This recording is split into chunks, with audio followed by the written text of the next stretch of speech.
Let me put it this way, it's 32,000 people, 32,000 heads of households back at work today that weren't at work when we came in, and that's an accomplishment. While he'll be remembered as a fierce leader and skilled negotiator, a nation is also reflecting on the statesmanship of Brian Mulroney.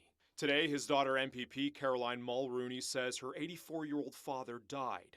On social media, she states, "On behalf of my mother and our family, it is with great sadness we announce the passing of my father, the Right Honourable Brian Mulroney, Canada's 18th Prime Minister.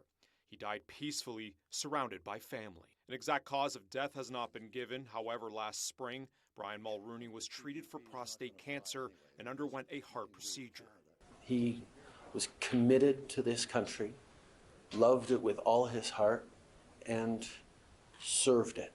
He shaped our past, but he shapes our present, and he will impact our future as well. Fellow Tory and opposition leader Pierre Poilievre shared, "I will always be thankful for his candid advice and generous mentorship to me personally.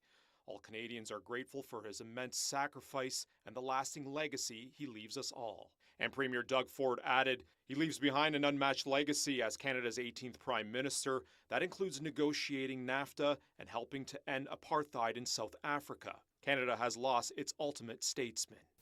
Will the Prime Minister immediately call a First Minister's Conference on Employment Equity?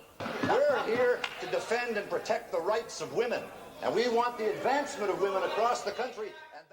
Speaking with CHCH News, Hamilton's Sheila Copps reflects on her time with the former Conservative Prime Minister. In 1984, he captured the largest majority in history so he could change the country. Copps pays homage to a man who became a friend. He did some very interesting things, like he brought in the GST and they paid for it in the election of 93. But if you look at the long run stability of the country, it's actually been fairly good for the country. While seen as divisive, Mulroney delivered change, be it free trade, tax reform, or a new constitution, after a failed attempt to add Quebec's consent through the Meech Lake Accords. We had a common cause in trying to fight the separatists. And in that case, we actually traveled the country. We shared microphones, we shared rallies, we did things together.